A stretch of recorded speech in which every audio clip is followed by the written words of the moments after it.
So on this channel, like I said, various stories about life, philosophy, etc., but mostly trying to be honest about everything. So this is a story about the first time I tried to go to see a prostitute, and this was when I was in Korea.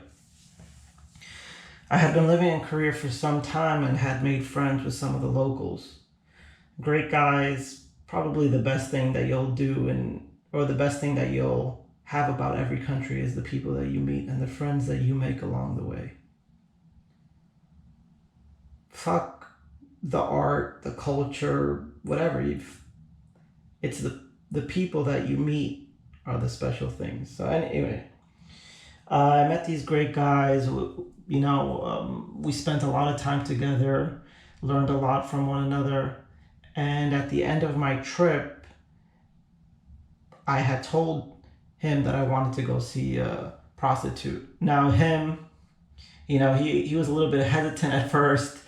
I remember he had a great nickname for me um, that I might share one day, but it was just a really funny experience. But he ended up saying, okay, you're going back to the States. Let's do it. Let's go try to find you one. And we weren't in Seoul. We were in, I think it was Gwangju. I don't remember the name exactly, but so he drove me to the rail station. We had some dinner, drank some coffee, and then that night I was supposed to go to Seoul so I can go then to Incheon to get a plane back to the States.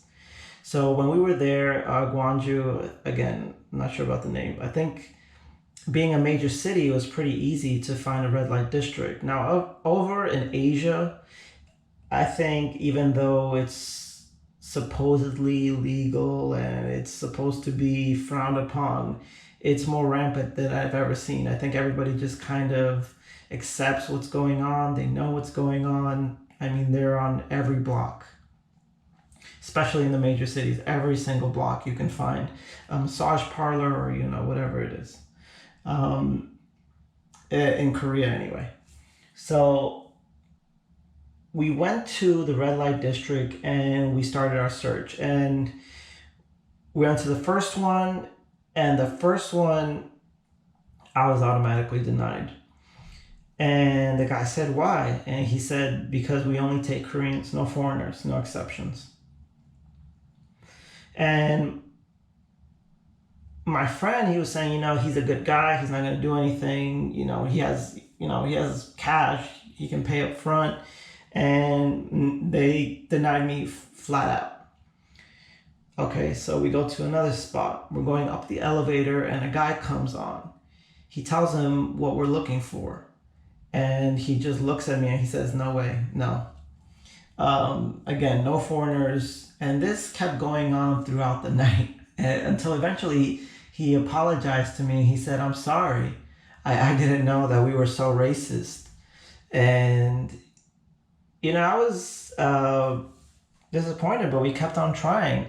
And eventually I remember going to the last place that we went to. I was seeing guys coming in and out of their rooms with their robes on.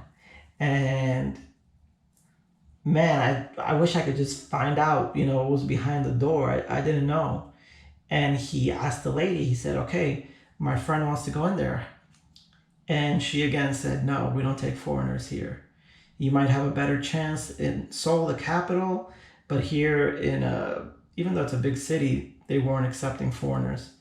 And he even told them that we would pay double, but still nothing.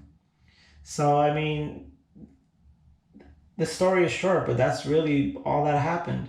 We kept trying at different places and we kept getting denied. And eventually he said, I think it was like 2 or 3 in the morning. He says, it's not going to happen. I'm sorry. I wish I could have made it happen for you, but it didn't. So maybe the part before that maybe is worth repeating, is that the reason why I wanted to go see one was I was in a very rural area of Korea, like farmland, like no supermarkets, just a small convenience store. one road, a postal office building, one bank, and that was it. Everything else was farmland everywhere. And all I had with me over there was a small, not, I don't even know if it's a laptop, it's just a small, even smaller than a laptop. And I would just watch YouTube videos all the time. And one of those YouTube videos was some K-pop music video from a girl band called Secret. And they had a new video called Move. And obviously they're selling sex sells. And I showed the guy and I said, you know, I really want to go see a prostitute because of this video, because this video was really attractive to me. And then he said the funny nickname, whatever. And so, yeah, that time I didn't end up seeing anybody. And that was actually the first time that I was in Korea. And during my first time in Korea, I never went to go see a prostitute. I tried, but I failed. And that's why, although I had started to try in Korea, it was actually here in the States that was the first time. So, see ya.